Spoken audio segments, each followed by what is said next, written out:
Hey guys, Welcome to our video. today we will be looking at human and non-human communication. Myself alongside my colleague Karen, who is here with me, Tuhil Chun and Jose Hernandez have observed different groups of humans communicating with each other. We have also observed dogs to analyze non-human communication. Let's jump into our findings. Now listen closely.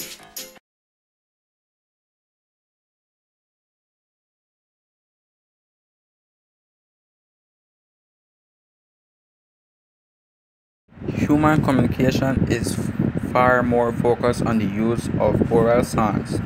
Our speech is radically different from the howls, whistles, barks, slaps on the grounds, and other sound used by non-human primates to communicate. I carried out my observation at home, where there were 4 people present, 3 females and 1 male. 2 of the females are in their 20s and the other female is in her 40s, and while the only male is in his 50s. To be more specific, I observed them in a kitchen. Some of the characteristics that they demonstrated was openness, discreetness, social. The difference about my observation is that they are not speaking English. They are speaking Maya. So they use different form of words or phrase to express their happiness or to communicate in general. But if I were to translate it in English, it will have the same meaning. So their phonemes is quite unfamiliar as well as their phonemes. So to answer your question, which is what mode of communication seems to be more predominant in the human group? In my humble opinion, I would say openness, because a lot of things are being conveyed from there, and most of the times that is the most predominant characteristic that a lot of humans use. The observation I carried out was at the Chacre Alley in the Caribbean Sea. Both male and females were present. The ages were from 3 to 5 and 16 to 40. The video was done to demonstrate how human communication occurs, sounds, and to show some characteristics. In this video, they demonstrated so many facial expressions and feelings because everyone was so excited and overwhelmed by the beauty of the Caribbean Sea. Displacement was also part of this recording, for when talking among each other about things that are independently present. Openness was definitely a characteristic that was present on the boat, for many feelings were being let out and ideas on how they would take care of the kids, safety precautions, and who would stay on the boat. Vocal was as well, for it's the obvious way how humans communicate. Social interaction was also happening, as many kids were jumping in and out of the sea, as you may see in the video. What's so special and different about my video is that the language spoken was Spanish, so they use different sounds and words to communicate with others. Phonemes and phonology will be heard differently for the sounds, for it's not first language for many. The question asked what mode of communication seemed to be predominant in the human group. I would answer that it will be openness, for there was something that will always be present in human communication. When communicating, facial expressions and feelings are always seen or felt when talking, so I would state that the predominant one is openness.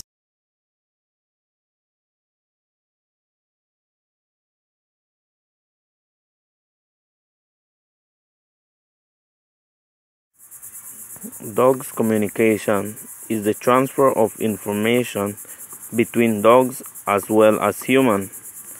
The behavior associated with this communication are categorized into 2 main characteristics, which are visual and vocal. I will be explaining more in details. The first characteristic which I'll be discussing is social. In order for a dog to wiggle their tail, they have to be in contact to another dog or human being. For instance, when a male dog wiggle its tail, it means that he is interested in a female dog, which automatically indicates a strong intimate interaction. Also, when the dog wiggles its tail to a human being to indicate that they are in a happy mood and want to play. Another case could be when the person goes out to do an errand or visit someone. So when the person comes back, the dog wiggles its tail because the dog is happy to see the person who is arriving. Or it is because the owner is about to feed them. It also indicates that a lot of stimulus bound is occurring, which is also one of the animal characteristics. The third characteristic the dog demonstrates is vocal. Dogs acquire many odd sounds when they are communicating. For instance, they protect their turf and they are seeing unfamiliar things or people. This also could lead to another characteristic, which is arbitrariness, which make a natural and necessary sound to convey meaningful message, to indicate ownership, instance barking to own their turf. It also could mean a friendly communication with another dog, but of course we as humans don't comprehend their communication. In one of the characteristics, dogs don't demonstrate prevarication, which means the use of communication to say false statements, because to my knowledge, dogs are very dominant species. Relating to the question that was asked to us, which is what mode of communication is more predominant in the non-human group? In my own opinion, the most predominant communication for a non-human group is visual and vocal.